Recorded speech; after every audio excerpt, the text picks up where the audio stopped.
This is Owl Talk, a Sigma Pi podcast featuring stories, news, updates, and more from the world of Sigma Pi fraternity. Welcome back to another episode of the Owl Talk podcast. In this episode, we're back on the topic of entrepreneurship. I'm happy to welcome Bart Henderson from Iota chapter at Montclair State University to the podcast. Bart is a serial entrepreneur and investor in a variety of business enterprises. He's an attorney, and he's a recurring guest lecturer in my entrepreneurship classes. And so with that all too brief introduction completed, Bart, welcome to the Owl Talk podcast. Joe, it's always good working with you. I love how much you give back to the fraternity and how much the guys look up to you and the constant mentorship you're giving. And I want to continue to do more of that. So I'm here to assist you and help in any way I can. Thank you, Bart. I mean, as you know about volunteering and mentorship, we tend to get more out of it than the younger folks, even though they don't realize that. But thank you. I appreciate that. Yeah, definitely. So my introduction was too short. Maybe we can start with you telling the listeners, where you're from, what brought you to Montclair State University, and ultimately what led you to join Sigma Pi. Yeah, so from the Red Bank, New Jersey area, which is kind of central Jersey, where the shore begins, for people who don't know. And I ended up going to Montclair for track, pretty much. That's kind of what brought me there. Ran track all through high school, won state championships and all that kind of stuff. And when I got there, just started meeting a bunch of different people, looking at a bunch of different fraternities. And I met a really, really awesome group of guys. And there was something kind of special going on. It was a group of men who at the time had an idea. They kind of wanted to start a chapter for Sigma Pi, at Montclair University. So at the time when I got there was no Sigma Pi at Montclair University. So I met them, and there were two things. One, it was really cool to be part of creating the group you want versus just joining another group, right? And I think that's important for every chapter, probably across the U.S. Is like, even if you're going to an already established group, you can, of course, edit or change the group to fit more in the lines of your values and what's changing. Absolutely. Like a clear example of that nowadays is, I think when you and I went to college, everyone was drinking, and that was a big thing. Yeah. Nowadays, it's wellness and health. So like, sure. you could be a part of a chapter that's drinking a bunch or something like that, and you come in, you say, "Hey guys, I want to be going to the gym more," or whatever it is. Love that. So started at Montclair. We actually were founding fathers there. Then not too shortly after, I had a really, really awesome opportunity. I ended up transferring to University of Hawaii, of all places, which is really interesting. But the process of being a founder of the fraternity, going through it, understanding what you had to do, it was really a foundational point in my life where I said, you don't have to just follow the crowd. You can start your own things. You can kind of blaze a trail, and I did that with a lot of good guys who all pushed each other. So it's a really, really cool experience of kind of founding the chapter there at Montclair University. Great experience. We have you on today because we're talking about entrepreneurship. And so, again, this is something that you guest lecture in my class about, and the students always love you. So let's talk a little bit about entrepreneurship. To talk a little bit, right? We'll talk forever. Right. The classic approach that college students have is they go to college for 4, maybe 5 years and go work in the corporate world and climb some ladder. Mm-hmm. What happened with you that put you on this road to serial entrepreneurship and to being an investor, and how did you deviate from the path and wind up in such a good place? Yeah, so I don't know why or how this was my mindset, but I think I just had much different mindset than most people from an early stage. And what that was I always sought freedom versus money. And so it's different. And I wish I could pinpoint where I got this mindset from. I don't know, maybe it was going to a Tony Robbins seminar or something when I was 19. I don't know. I don't know where else it came from, but I always sought freedom. And so rather than saying, hey, I want to go into this career to make money, or I want to do this to make money. My thoughts were always like, how can I control my own time? How can I control my own schedule? How can I do the things I want to do? And so any decision that I ever made, it was with that in mind. And so the thing that's really cool nowadays, especially compared to when you and I were in college, is gosh, you can seek and get freedom quite easily nowadays. I mean, there's this notion, I mean, definitely that our parents had, which was work for 25, 35 years, save up enough money to retire, then go ahead and enjoy your life.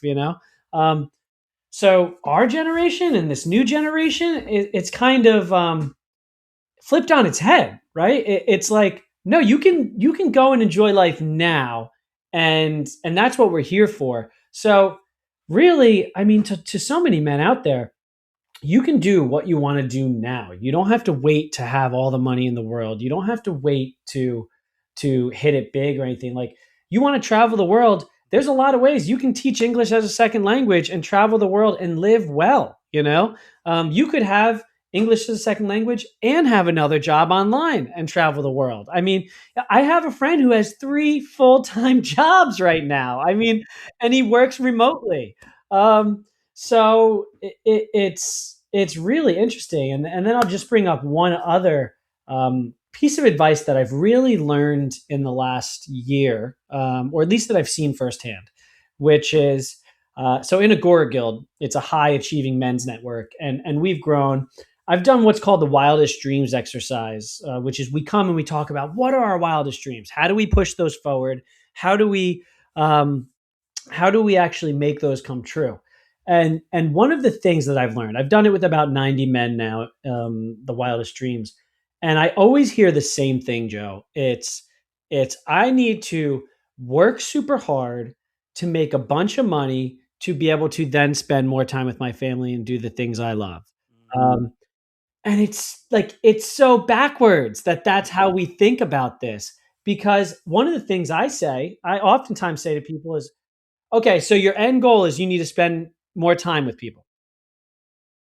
What time do you go to bed? And they're like, oh, 11. I'm like, all right, well, what are you doing from 7 p.m. to 11? Watching Netflix, watching TV, I go, okay. So you want to spend more time with your family? Go to bed at 7, wake up at 4, go to work at 4:30, come home at 2:30. Like, boom, now you have 3 extra hours of your family. You don't have to wait 20 years, like, Yeah, yeah. there's ways to do this stuff now. And it's just such a cop out that so many of us men think we have to work hard to make money, to spend more time doing the things we love. We can do it today. Absolutely. Absolutely. I want to talk more about Agora Guild here in a moment, but maybe we could work our way up there.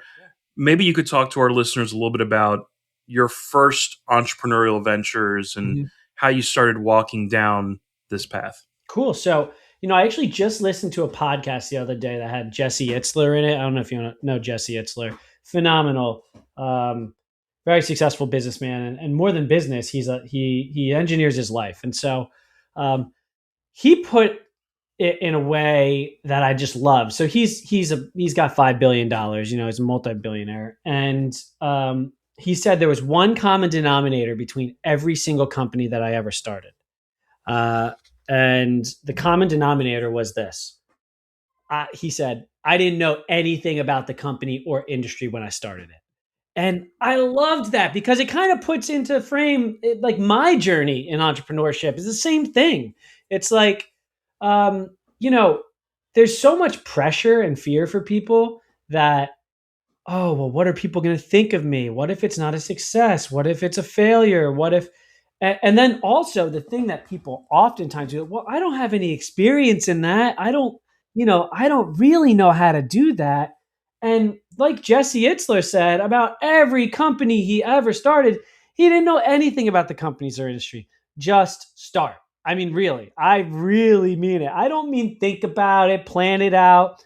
I mean, just start. You have an idea for a company, do it. Like, get on your computer right now, go get the domain name and let AI program the website for you and make your first dollar.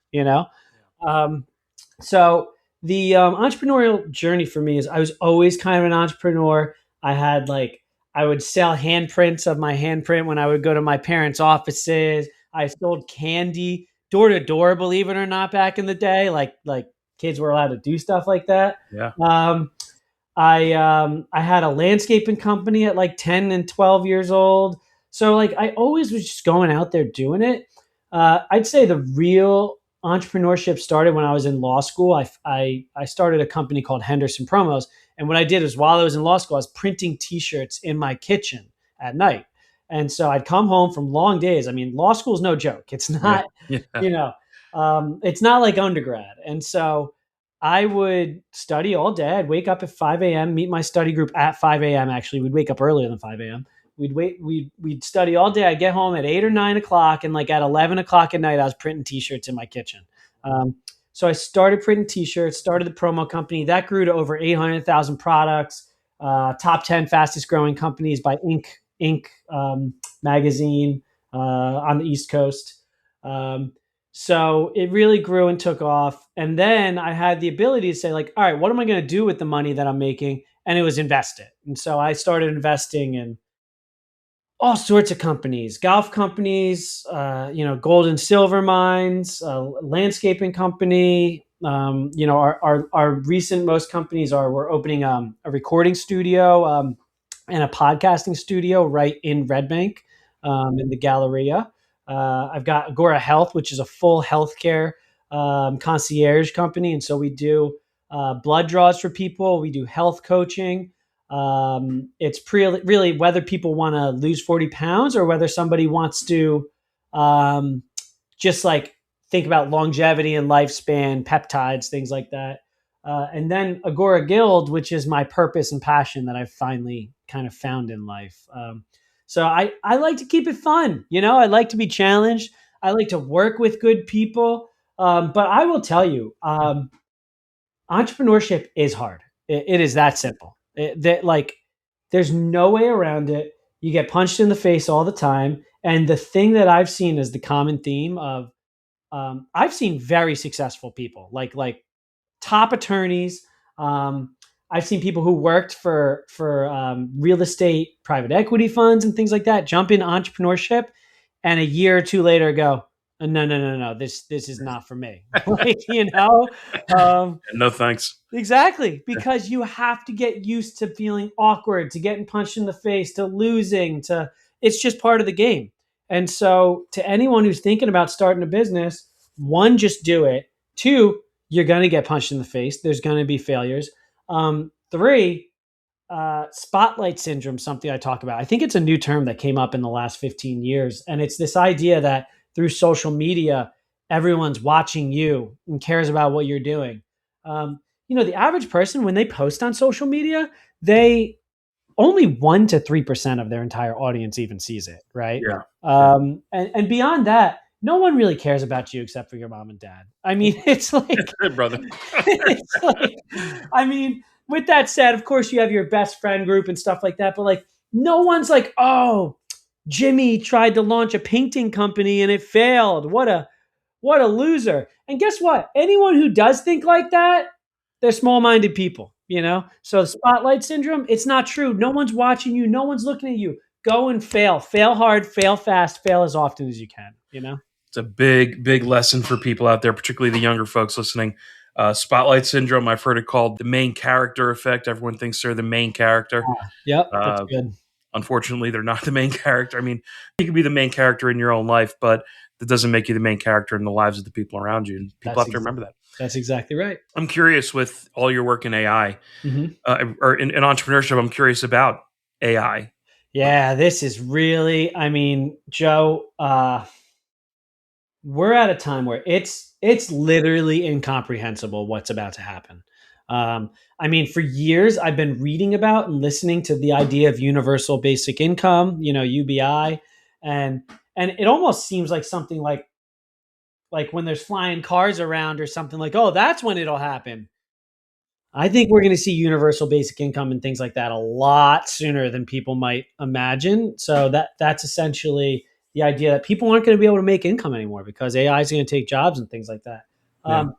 So I am all about staying as up to date as possible on this stuff. Because I remember when I was growing up, like, different parents or uncles and they'd be like, oh, this iPad, I don't know how to use this. Like, help me with that. And I remember thinking, like, I never want to be like that. Right. And like, there were times in my life where someone was doing something and I didn't know how to do it. And I was like, oh, I really gotta get on the cutting edge of this stuff. So my pledge for 2026 was actually, I'm not only going to like understand social media and AI, I'm going to dive into it. And instead of doing what I do every night to fall asleep, which is, believe it or not, read quantum physics and astrophysics books or watch videos on quantum physics or astrophysics. It's the only thing that takes my mind off of other things. Because I actually do believe this. So. It's the only thing that like is so complicated and hard that I have to focus on it. And then I can just conk out, Yeah. So I stopped reading astrophysics and quantum physics books. And what I started doing was reading and learning and watching videos about AI and social media.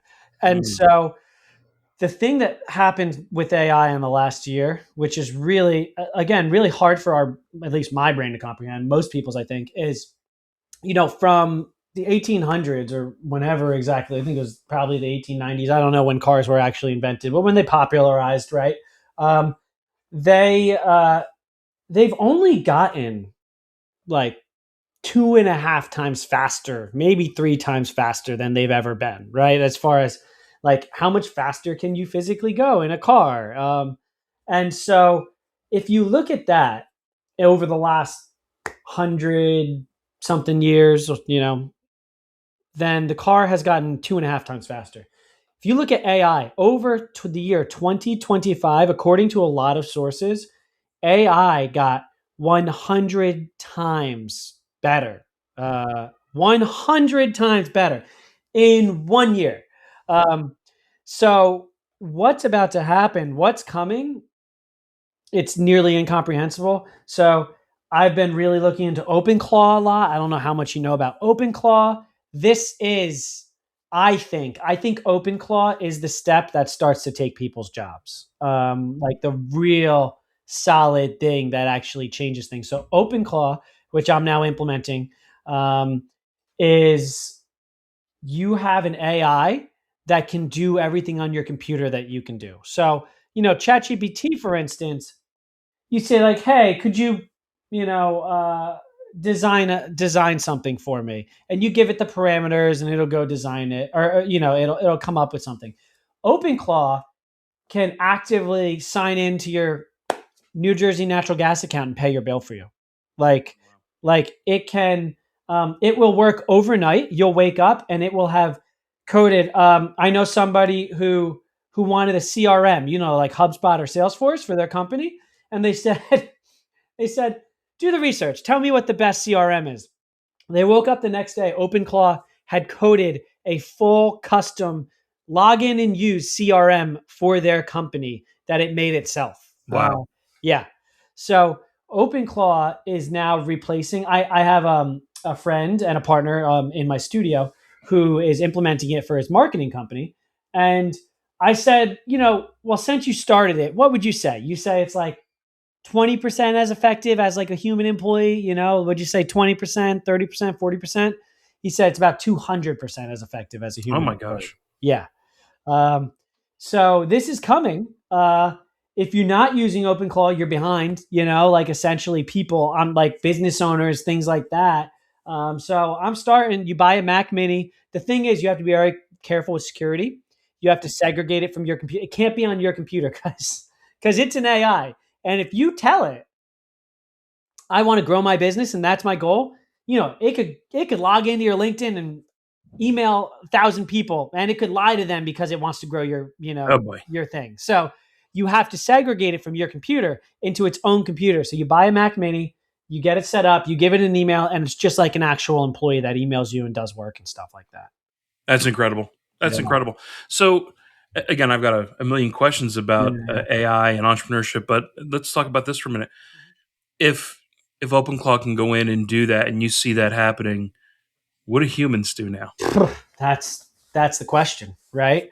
It's really becoming for me a question of like, is anyone's job safe at this point? Unless you work for yourself, there's certain things, education, like plumbing as of now, and like the trades and things like that. But, there's this like because I'm an attorney that, oh, lawyers will be safe. We'll always need lawyers. I mean, yeah, we will need lawyers, but like, I think we only need 1/10 of them, not Mm. all of them. So, I mean, I don't know if you've done this yourself, but like when I need a simple contract now, I don't write the whole thing from scratch, even though I'm a lawyer. I go into ChatGPT. I'm like, look at all my past contracts, draw one up, boom, and then I edit it. Yeah, I I've done don't. that. I don't go to my legal counsel, which I used to do. Um, so, what do humans do? I mean, that's going to be tough because I really firmly believe that for contentment and happiness, humans need growth, right? Now, where does that growth come from? It depends. I like to think, and everyone's different, of pillars of life being family, faith, fitness, finance, and friends. I use the F's, because it's easy for me. Family, faith, fitness, finance, and friends. And so if you're growing in one of those areas, you usually, or two of those areas, you're good. So the question's like, will people still have purpose, with AI? Or what changes with the purpose? What's your purpose now? So, I don't have an answer to that other than I think that people who are mentally weak are going to have a really big problem with it. And those that are mentally strong will adapt.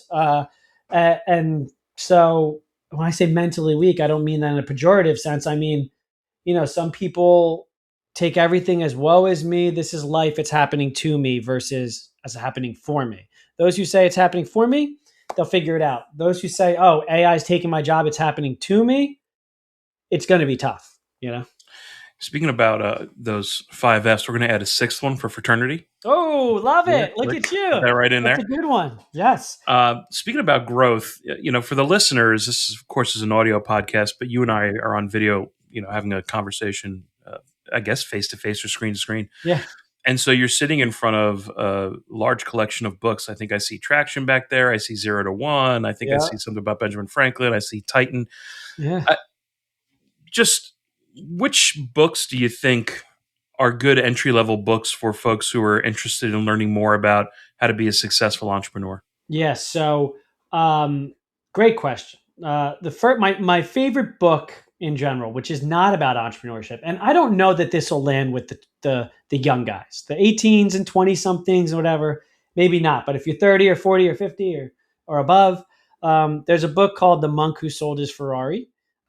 That's my favorite. I mean, I'd suggest you read it if you're in your 20s. I don't know if it'll hit the same way, but I think that's my favorite book. Now, as far as business goes, the best kind of buy the business book is Traction, I would say. I mean, I learned more from Traction. It talks about your numbers. If you don't know your numbers, you don't know anything. Like everything in your business has to have a number. The secretary has to have how many rings does the phone ring before you pick up the phone? That's 3, and that's her number. Like everybody has to have the number. Or your assistant, he needs to know that you have to answer X amount of emails a day. Like it's whatever it is, everyone needs a number. So Traction is a great business book. I now feel like business philosophy is almost more important with AI coming in because like AI is going to teach you the numbers and know the numbers and things like that. So the book Principles by Ray Dalio is rather good. It teaches you principles in life. I will tell you, it is long and like it is a slog. It's the kind of book you put down 10 times and pick back up and read another book in between as well, just because it's long.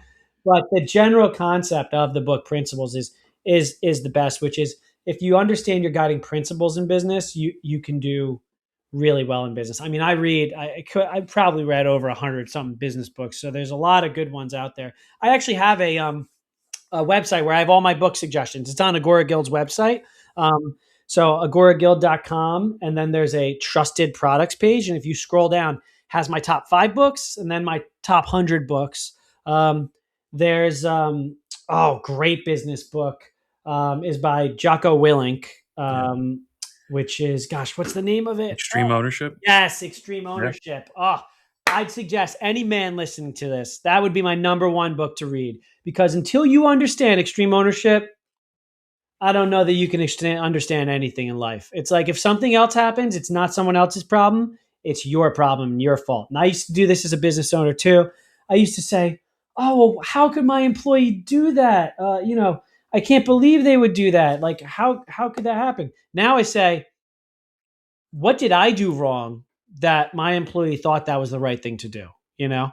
So once you get that extreme ownership, that's pretty cool. I like that. Yeah. Yeah. By the way, a good audiobook as well, because Jocko reads it, and it's Yes. just fascinating to hear the person who wrote it read it. Totally. Boy, I could talk just about the books for like the Yeah. next hour and a half. Right. I worked at a company that used traction, and Oh, cool. it was EOS systems. yeah, the OS. We had our meetings, weekly and quarterly, and rocks and all that kind of stuff. And interesting how it all worked out. And then I could talk. I'm reading right now the Monk Who Sold His Ferrari. So I Oh, can, no way. Oh, I yeah, love it. Oh, that's yeah, awesome. a couple That's chapters in, great. Well, and check out the books. I got some good books on there, and please share any as well that you think of. absolutely. So just out of curiosity, how did your work as a fraternity man Mhm. inform your work now as an entrepreneur?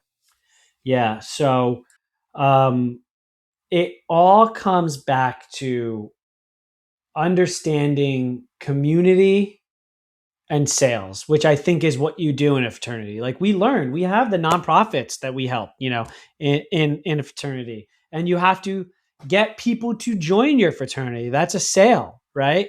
Um, and so understanding the psychology of how people work, and then also another key thing is having your circle. So I still meet entrepreneurs nowadays, like guys who come into Agora Guild, who they're like lone wolves. It's so weird to me. Like they have so much pressure and so much anxiety because they're running their large businesses by themselves. I mean, yeah, they have a COO or a CEO that they lean on or whatever, but like they're essentially going at it by themselves. Me, whenever, and I really do mean this, like any time that I have a problem, I'll text or call five people. Like, and it's not the same five people. It's people who I think would be, but like the fraternity kind of taught me, like, use the resources around you. And so, let's say I'm having an issue hiring employees and I have an idea. I'm going to run that past the five best people who I know who have employees. So I have a friend who has 1,000 employees. I have a friend who has 1,400 employees.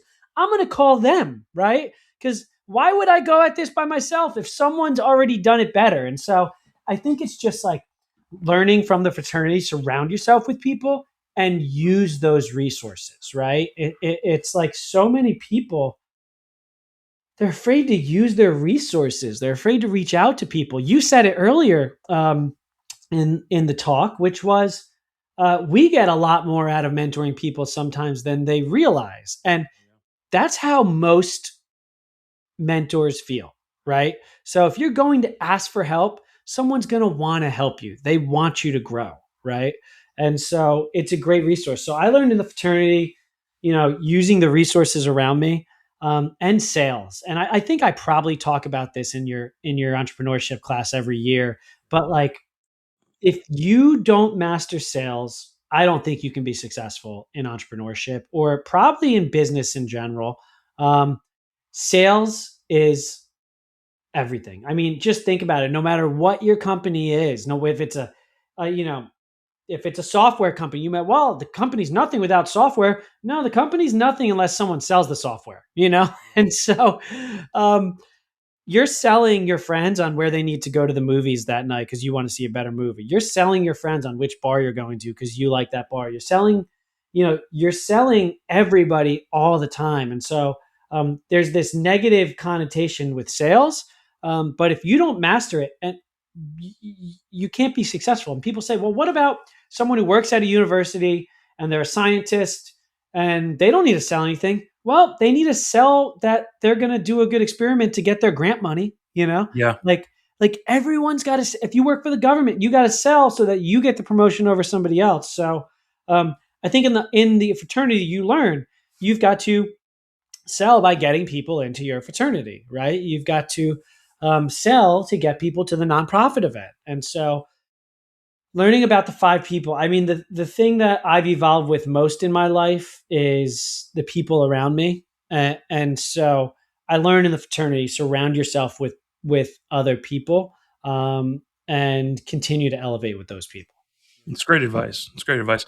Speaking of sales, I just have to put a little detour in here. Yeah. Our business school, the one I teach at, we recognize this, that sales are really important. So we started a sales class, and it's one of the most popular classes that we have. By the way, Oh, also wow. taught by a Sigma Pi alumnus from Oh, Rutgers. no way. Wow.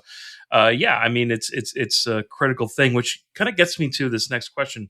There are a lot of undergraduate men who Mhm. listen to this podcast. Mhm. If you could give them just a little bit, maybe the first step, maybe the second step, when it comes to starting a business, when it comes to being an entrepreneur today, uh, Mhm. what would you tell them? So my first piece of advice is always generally the same, which is do whatever you have to do to make $1. Do whatever you have to do to make $1. And what I mean by that is, starting a business can be really fun and really like sexy and like all encompassing because you're making a website and a logo and you're printing things with your logo on it. It's cool. It's cool. But none of that matters unless you're making $1.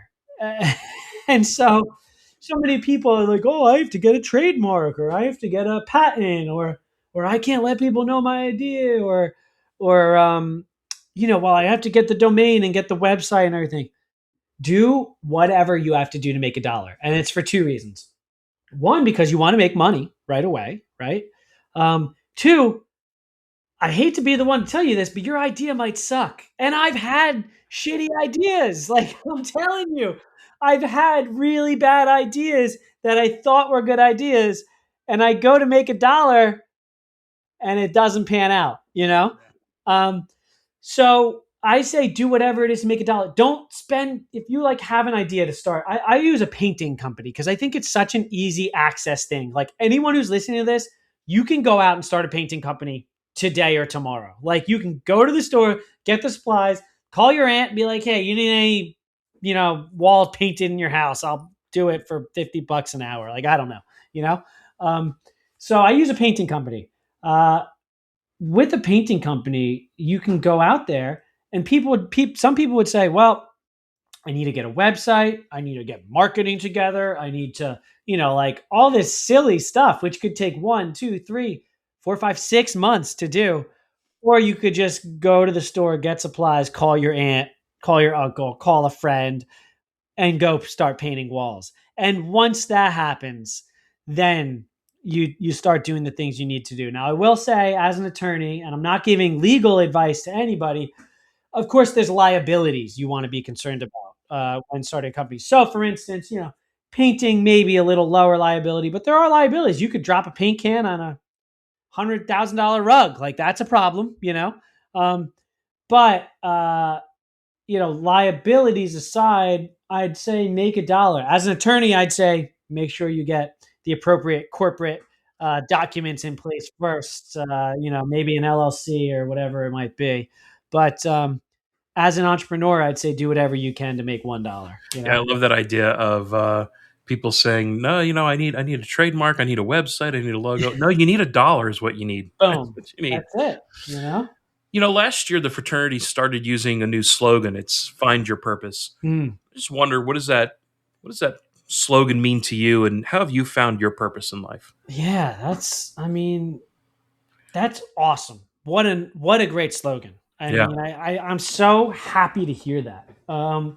So I had thought that I found well, first off, we all evolve in life, right? Like, I don't know if you feel this way, but my wife and I talk. Like relationships, that's a whole nother thing. We talk. We sat up. We usually go to bed early. We sat up for 2.5 hours just talking the other night. And one of the things that we talked about was I'm not even the same person I was 5 years ago. I mean, there's similarities. I'm sure as heck not the person I was 10 years ago. Yeah. Um, and so the reason I say this is like, maybe we have different purposes or different things that drive us at different times of life.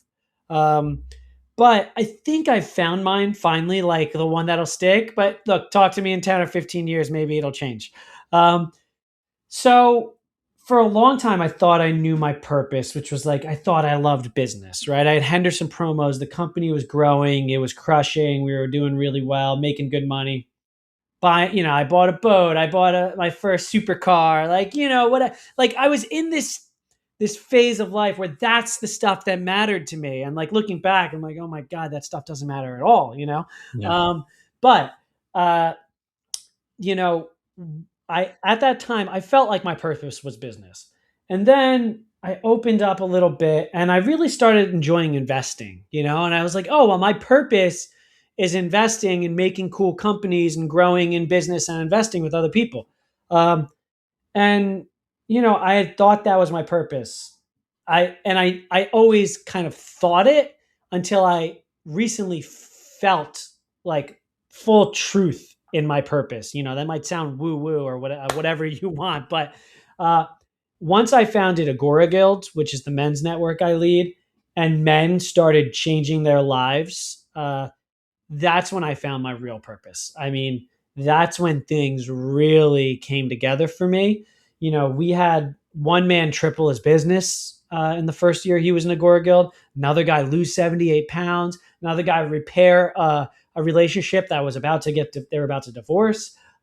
Like, I'm just giving 3 examples of 250 examples, like of the things the men tell me about. So when some of the men would start to come to me, I'd get this feeling and I'd be on fire for the rest of the day. I'll give you an example. Last week, a guy came up to me at one of our events and he said, "Hey, just so you know, I smoked for like 2 years before I joined Agora Guild, and I've been in Agora Guild for 6 months. I haven't had a cigarette in 6 months." I said, "What? Like, we don't talk about smoking or cigarettes, like, you know what I mean?" And so what it came from, and well, this is kind of where my purpose is so driven. What it comes from is so simple, and it's the same thing that we're doing in a fraternity, right? It's surround yourself with strong men and you will become better. It is that simple. Because people say, like, Bart, what do you think the magic of Agora Guild is? Is it that you have these weekly meetings? Is it that you keep each other accountable? Is it the events? It's like, no. It's when you see other men achieving, you want to achieve too. Your floor raises to a whole nother level when you're around men who have a higher floor. So my purpose is truly helping people grow. It's helping people grow in those family, faith, fitness, finance, friends, and now fraternity. There you go.